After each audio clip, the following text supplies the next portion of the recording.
What do you mean? No. No. Hey. No. No. They're not dead. They're not dead. A double murder suspect's arrest goes haywire after detectives find the bodies of his ex-wife and their 14-year-old son, even though he denied having any involvement. What concerns me, Josh, is you're asking me if I killed my wife and my son. Nearly a year after the gruesome crimes, he's learning his fate, and let's just say he's not getting out of prison anytime soon. This is Inside the Crime, presented by Law&Crime. I'm Elizabeth Millner.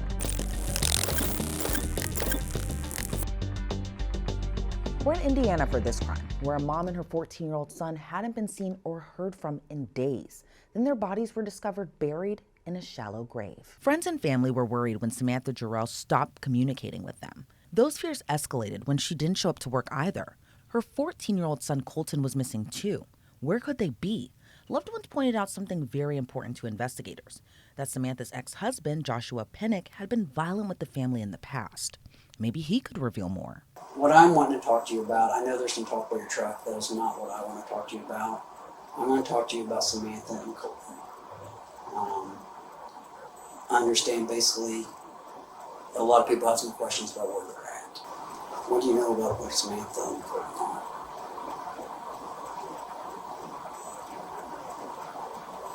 I know that she's with somebody named Matt.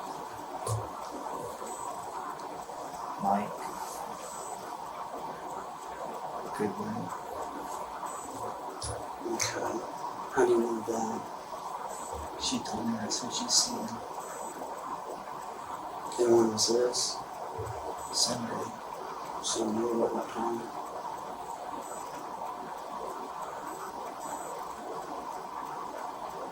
Sometime in the morning. Okay. When did she leave? I left.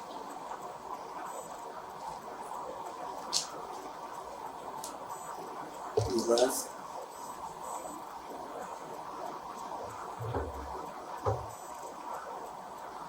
We've been trying to make a relationship.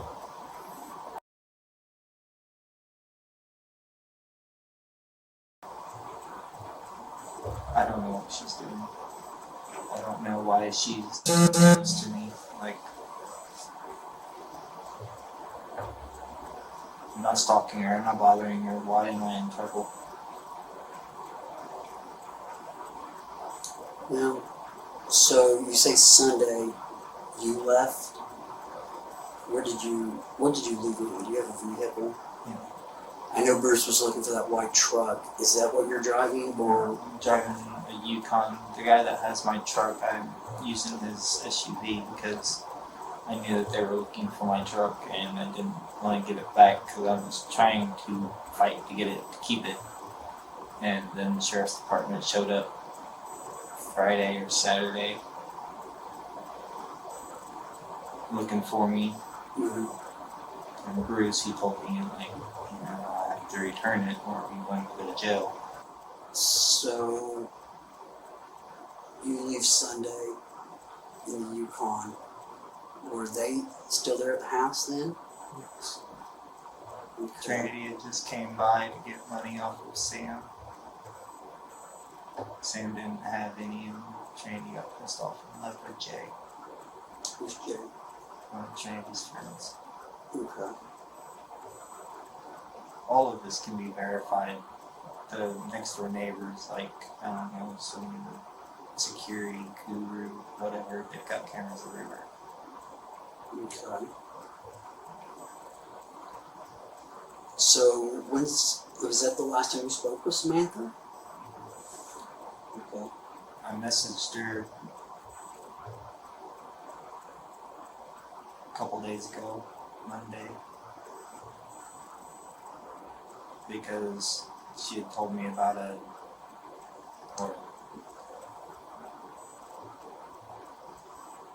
Bruce had told me that Sam had told her that they were worried about my mental health. And then when I got my phone back from her, she I turned it on, and I had a whole bunch of people messaging me, telling me that I was being looked for. Okay.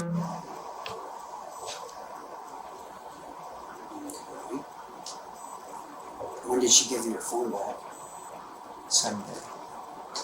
Sunday? Saturday. It was a Saturday, I think it might have been Saturday.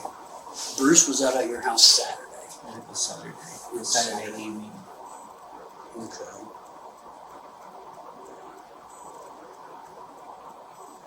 And you say she left with some Matt or Michael Goodman? Good one, yeah. Okay. Josh claims Samantha left to spend the weekend out of town and that he had no idea where she or Colton were. Understand, my main concern here is trying to locate Samantha and Colton. That's really my concern. Sitting here talking to you, the little I have you seen anybody about mental health? I've actually been to several different hospitals trying to figure out ways of like how I could have admitted myself to doing something, but even to the point of like was literally telling them I was going to kill myself. I even won that attorney last weekend because of these thoughts.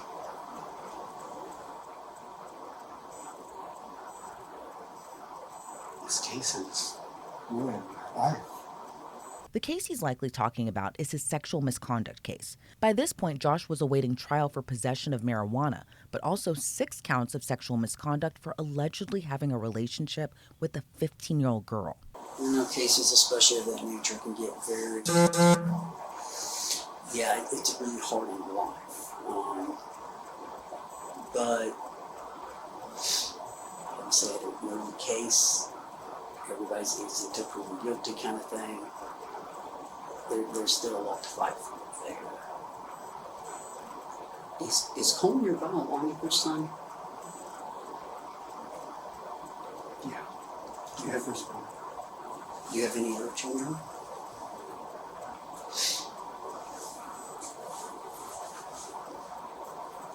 I mean, at the end of the day, no matter what happens down there, there's always light at the end of the tunnel somewhere. It may be a long road down the way, but there's always light at the end of the tunnel.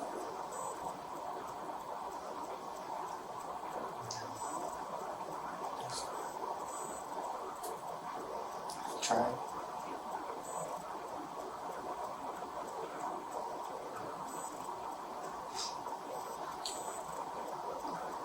So what concerns me, Josh, is everybody's If hurt. you're asking me if I killed my wife and my son, I didn't. So why would your dad say differently?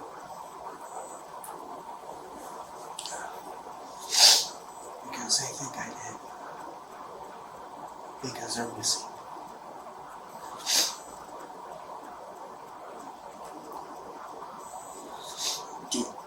Did you tell him some stuff, some details and things about what had happened? Yeah. And what did you tell him? What were those details? You told me that they got the green badge. And I told him that it was going on in the process of the sheriff's department beating on the damn door. They were there in the process of it.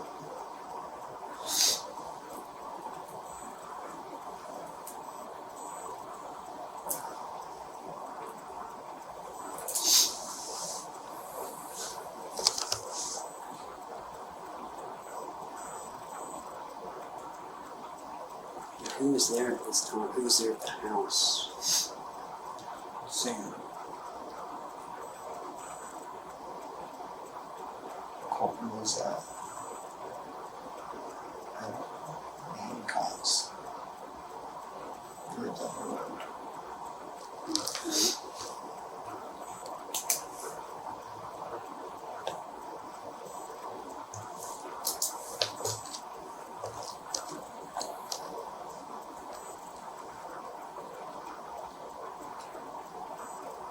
And while the officers are knocking on the door, do you guys ever answer the door?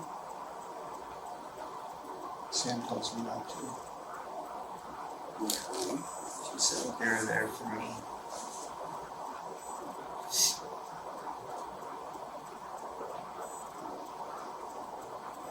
And did the officers go away? And they came back, 2 hours later. Sam already went back to lunch. I'm sorry, I didn't hear you. You said Sam already went where? Went back to work. Went back to work. I was in the back by the shed getting stuff out to take to the Titan house. We were working on setting up the front room in there. And that's when the sheriff showed up again. Okay.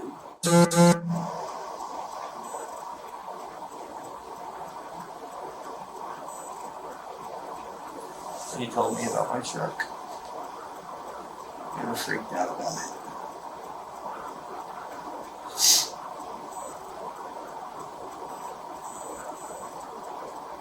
He said he'd be back. And he brought back the book. The same book everything I had. Just in a different way. I signed, listened to me read it off.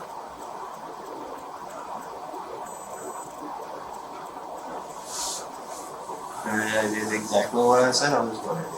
As soon as I have my phone, I will message James, and I messaged you. He didn't respond.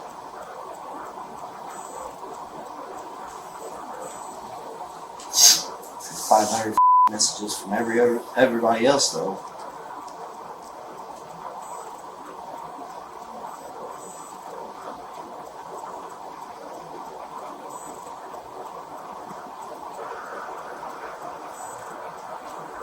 So, what happened after that?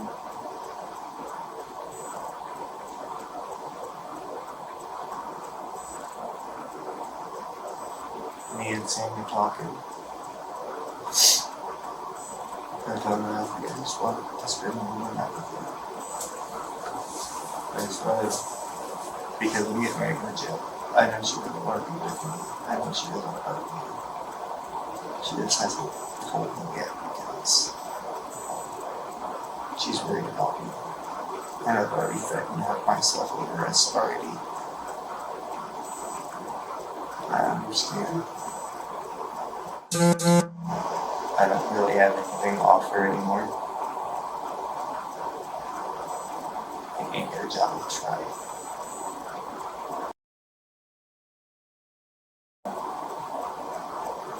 I can't even work at a gas station. Josh's dad told investigators he called him on the phone and said, "Went south and I can't talk about it on the phone." His dad also told investigators Josh had been violent with the family in the past, but in front of investigators, Josh claimed he never laid a hand on Samantha. But your dad says you talk about a physical altercation between you and Samantha's ex, and you and Samantha. No, I've never had a physical altercation with Sam. I would never, ever.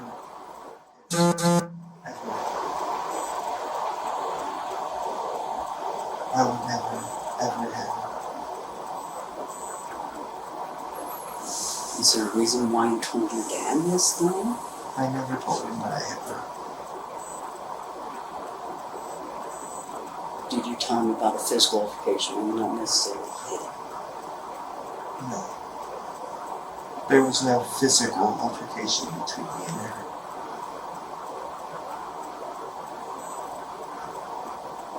There's never been a physical altercation between me and her.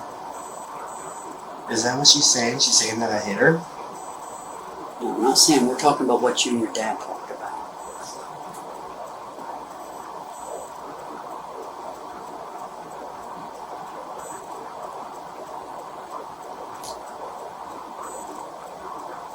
I never hit her. Josh, if what you told your dad wasn't necessarily the truth, that's what I need to know.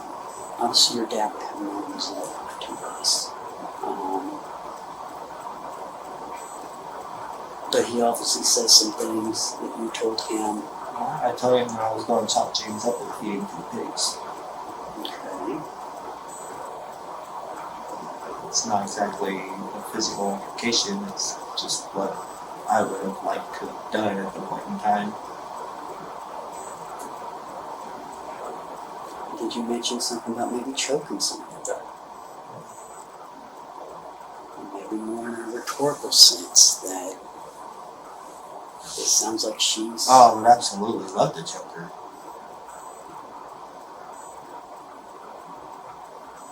I think everybody needs smacked in the head occasionally. I disagree with you. Every now and then you need to sense people every now and then. But obviously, what you told your dad was a little bit more than that. Yeah. Was that being more in the rhetorical sense, or was that being more in the literal sense? Like the Joker? I don't know exactly. I just know what your dad says. And I'm trying to get your side of it.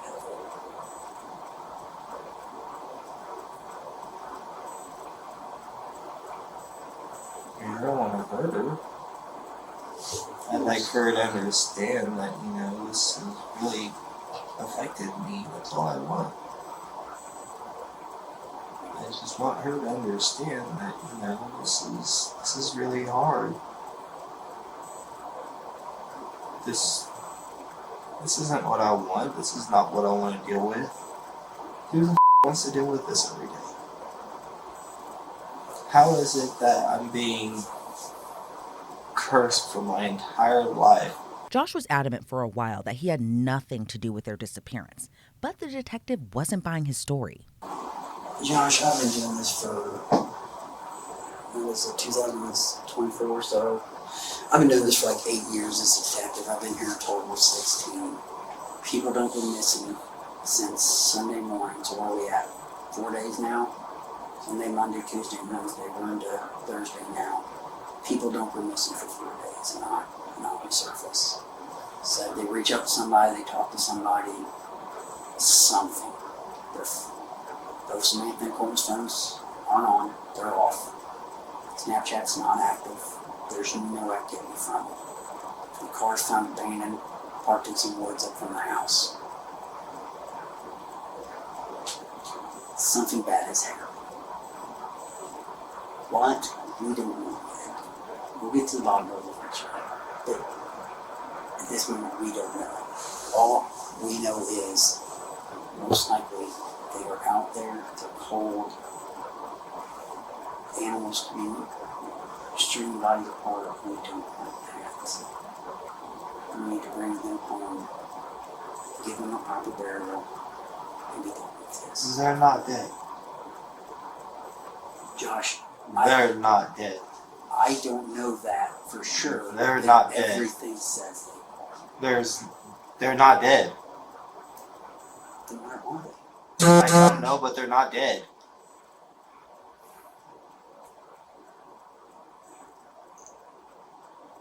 Everything points to... I don't something care bad what has anything happened. points to. They're not dead. Cell phones haven't been on since Sunday morning. The vehicle was seen going out toward Duggar, out past Duggar. It was the last thing. Now the vehicle's back in lines there. They're nowhere around it. It's parked out in the woods. Where would she have gone? There's no boyfriend that they went to French Lick with. There's none of She that. has a boyfriend. Her boyfriend's name is Matt. And it's Goodwin. Or his last name is Goodwin. I think his last name's Matt. Or his first name's Matt. But it might be Mark. They're not dead. I hope for your sake they're not. I do. Well, that's I hope fine. for their sake they're not, obviously. But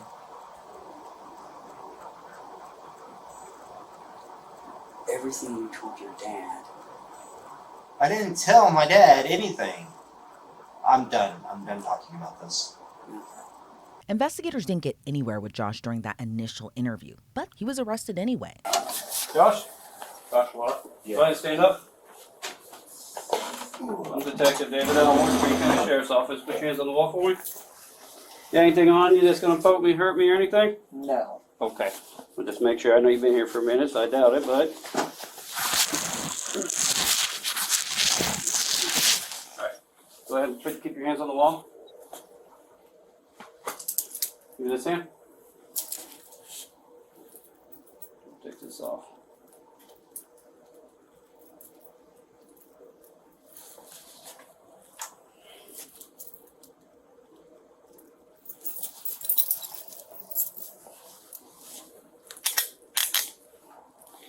Give me another one.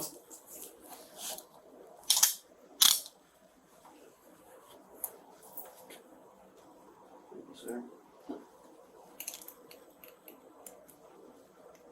All right, Joshua, you're going to be booked in today for 2 counts of murder and obstruction of justice, okay? Huh? That's what we're going to the jail for. For what? You started 2 cases of murder. Of who? Sam and Colton. What do you mean? No! No! Hey, No! No! They're not dead! They're not dead! Listen to me. Get off of me. You're going to get no charge. I don't fucking care. Get off of me. Go ahead. But let's look at the arrest from a different angle, from the surveillance camera. All right, Joshua, you're going to be booked in today for 2 counts of murder and obstruction of justice, okay? Huh? That's what we're going to the jail for. For what? you started 2 cases of murder. Of who? Sam and Colton. What do you mean? No! No! Hey, No! No! They're not dead! They're not dead! Listen to me. Get off of me. You're going to get no charge. I don't care. Get off of me. Go ahead.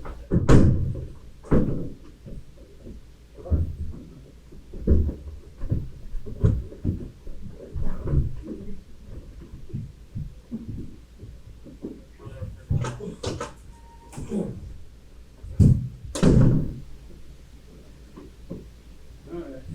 Go ahead, yeah. Some other guys.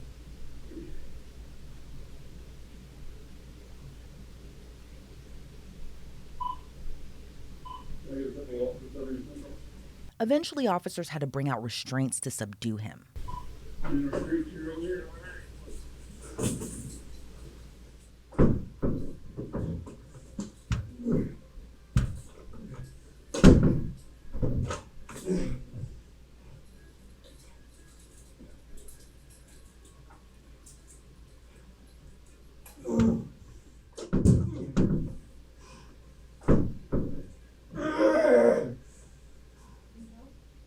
Yeah, hold that door open. Thank you.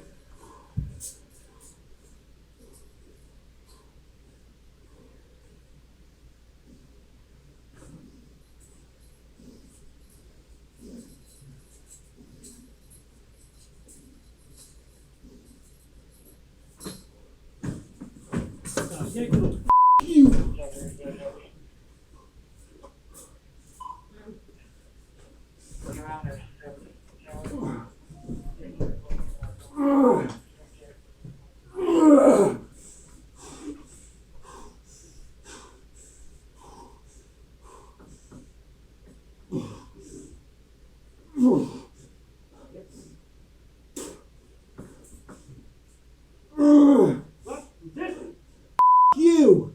Let me see my wife!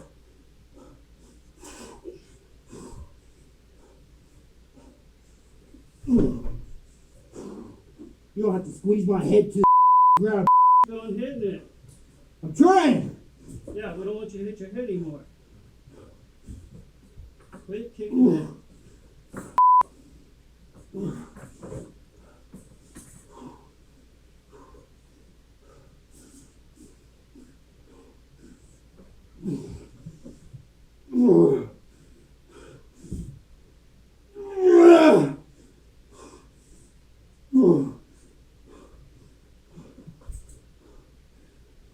Alright, they got a chair in the room.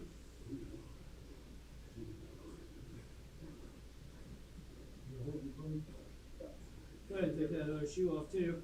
If you can.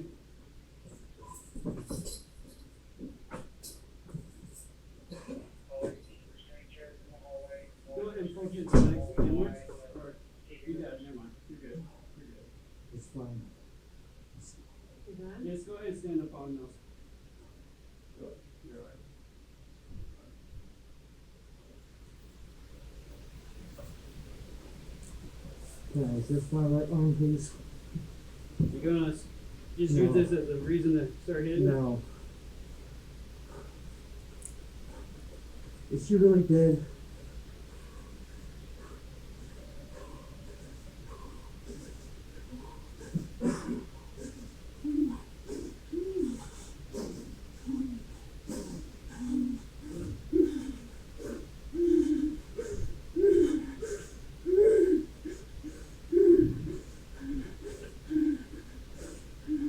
Can I roll you off your stomach onto your butt? Josh? I'm gonna roll you over, man, okay? Go ahead, sit up. Just stay right there. You're fine right there.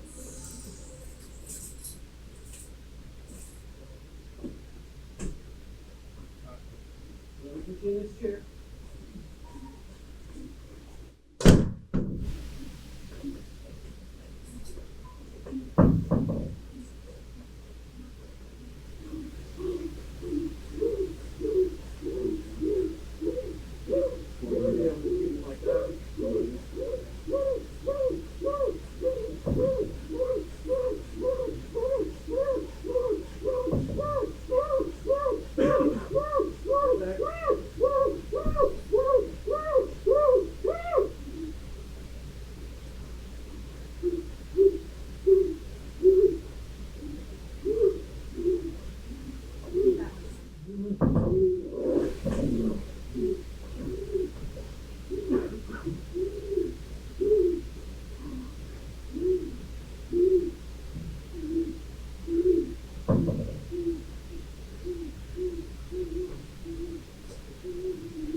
You alright?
Okay.